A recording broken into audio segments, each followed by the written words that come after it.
All right. 3, 2, 1. What's up, nMo fans? This is a new format brought to you by Nelson Rios of Fighting Game League. We have to thank him. Big ups to him. And, if it weren't for him, this, as you're seeing right now, would not be. So, nMo fans, thank, a good buddy of ours right here.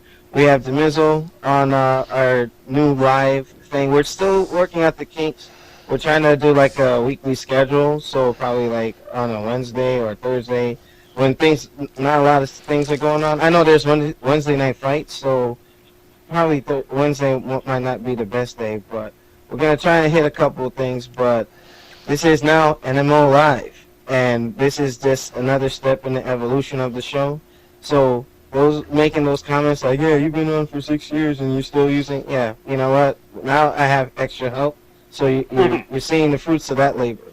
But Nelson, introduce yourself. nMo, introduce yourself. You know how the routine goes, and we'll just start off on first topic. Alright, well, of course, you already know me as MBR Mugen for the Fighting Game League. I'm helping out Alex Lexus, your boy, from nMo, and I'm working on several projects right now from New York and New Jersey. So, just helping out your boy, and hey, he's on live. You can't say shit no more. Yeah. Me, nMo, aka nMo4Rizzle, on Xbox Live. If y'all want to get at me, play me in some games. Got the YouTube channel going on with Fire Pro Wrestling, so if y'all want to check that out, just look up Fire Pro Wrestling, and the majority of the videos will be mine. But I'm always here with your boy Alex Lexus, helping him do his thing. Thanks for the support, guys. Now, a couple of announcements from nMo. Now, for Fighting Game League, whenever Nelson kicks off his event, the winner of that event will win passes to Comic-Con 2012 with nMo and crew. So the dates are going to be October 11th through the 14th at the Jacob Javits Center. So that is one opportunity, one chance to win. So there's an incentive. Make sure you go and support Fighting Game League. So another announcement, I'm also doing something where we're at like 756 subscribers. To the 800th subscriber, you'll get a free pass to Comic-Con, free of charge.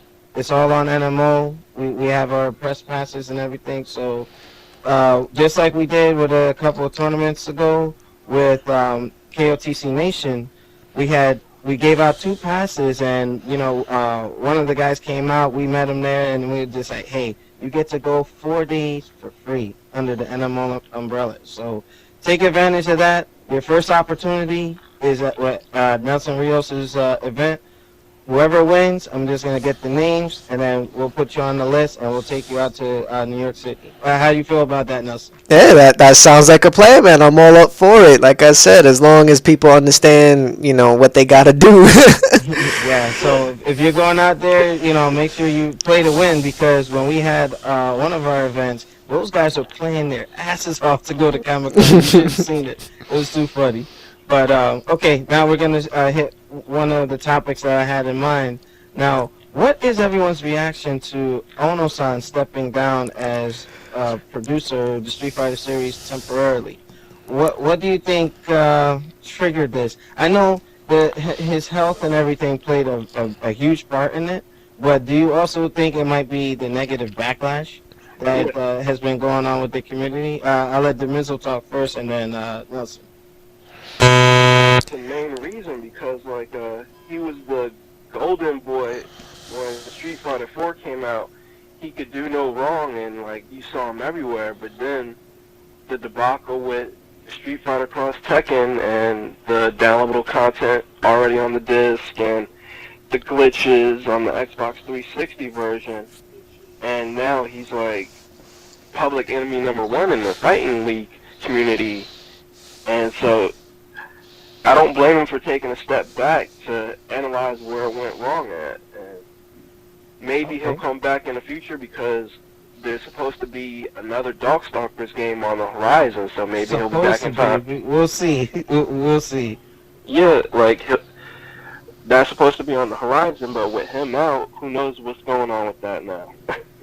That's true. Nelson, what are your thoughts? Well, with Ono-san stepping down, it's kind of like a big like deal to Capcom because they really relied on him to continue and forward the projects of some of the development team. There was word that since of his illness, the team wanted to stop all production on all future Capcom titles, which you cannot do because you have a certain time and release date to get these products out there to the consumer. Yeah. But for his personal interest of stepping down, I think it's due to the fact of the sexual harassment issue that they had at Cross Assault about a couple weeks ago. It was due to all the backlash, all the hate mail that he gotten on Twitter for saying that Street Fighter Cross Tekken is the most shittiest tag team game ever made, and he couldn't deal with it, so he wants to take a step back, take a breather, and try to rethink his strategy and come back stronger. So that's why he took his leave. Okay, and I guess wrapping up on that particular topic at hand, it's just I feel bad for Ono-san because when you saw when he was at Comic-Con San Diego when they first unveiled Street Fighter Cross Tekken with the Kazuya, Chun-Li, Nina demo, you saw how happy he was with the crowd reaction, and it's like he really believed in the product. He's very ambitious. Like he really wanted to see good come out of it. But then again, as the producer of the game, his job is, okay, get the game made. The way that the game has been handled, there's some things that I believe are out of his hands. So I hope people don't completely blame him for what went down. But, I mean, it's a sad thing. I just hope that it's indeed temporary and not something that, we lose somebody that really cares about the product itself. As far as the selling part, we know marketing, that's a whole other issue. But it's just unfortunate. I wish him well. I hope he makes a speedy recovery, and hopefully he comes back in a timely manner to because pretty much he brought fighting games back from the brink of extinction. Like to lose a man like that in our community would really suck. Yeah. But also, now moving on to another topic, the new consoles. Now, we already did a podcast talking about what we thought was going to happen with these systems. But earlier today, we all got together. I sent out some information so that we can somewhat review. But it looks like some people were misinformed that they saw Microsoft doing the wrong thing with the diskless system, and rumors have it, and this was according to Kotaku and the MagicBox.com, that the new Xbox successor is supposed to have the Blu-ray drive. So I mean, that kind of defunks our previous thoughts on the diskless thing and whatnot. So what do you guys think? Nelson, I'll let you go first in the middle. Well, with Xbox always trying to one-up every other company, right now they're trying to follow the PlayStation 3's route into going into Blu-ray, because the only thing that they had was the HD DVDs that the console is compatible with. But the system that the 360 runs now is good, but what they're trying to do is something beyond what they can handle, and I know for a fact if they go through with these specs that they made for the console, it's gonna be just like how the old Xbox, where it's gonna burnt out for the next year, and we're gonna have to keep resetting them shits in. It's gonna keep overheating, and we're gonna be back to square one again. Now, before I let Devenzo talk, the new Xbox successor will have 2 GPUs in it. Right. That's crazy. I mean, I know some PCs can do that, but for a console to have 2 GPUs in it, what was it, the ATI 7700? Or I know one of you have the thing up because of my window. I can't mess with it. Well, let's see here. It's based on the ATI 7000 series, from what this thing claims. Now, I mean, what do you think they can do with that, Demizzo? Like, I don't GPUs? think they're gonna do that, because with the PC, as what Nelson alluded to, with the overheating, with a PC you don't have that issue, because PCs you can add 50 million 11 fans after the fact to cool the thing down. In a console, you have a confined space, and unless you're knowledgeable of modding techniques, you're only going to have like maybe the 1 or 2 fans in the thing to disperse the heat. So I don't see them doing 2 GPUs. I see them doing maybe like a 2 gig GPU, like a DDR5 2 gig GPU, but I don't see them doing 2 separate GPUs, because that would give off so much heat. It would cause things to melt almost instantaneously, given the confined space that you have within a console. You can't put a console in a mini tower rig like you do a PC, and it's just not enough space to have that happen. Well, you know, in fairness, we don't know what the design of the new Xbox is going to look like, so but we never know. But for consoles, you generally want them appealing to the eye, yet small enough to fit on a shelf. You don't want some big hulking thing like a PC, you know? Yeah, that's true. That's true.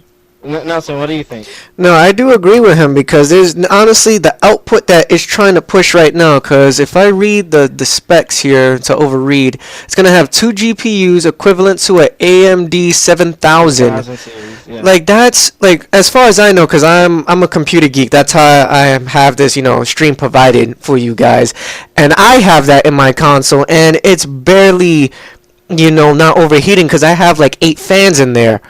Yeah. But if you're talking about something that you want to make it slim and sleek, appealing to the eye, and put 2 GPUs in there, you better make at least like 5 vents within the console, and then disperse like a water cooler inside the console, because that shit is like instant melt.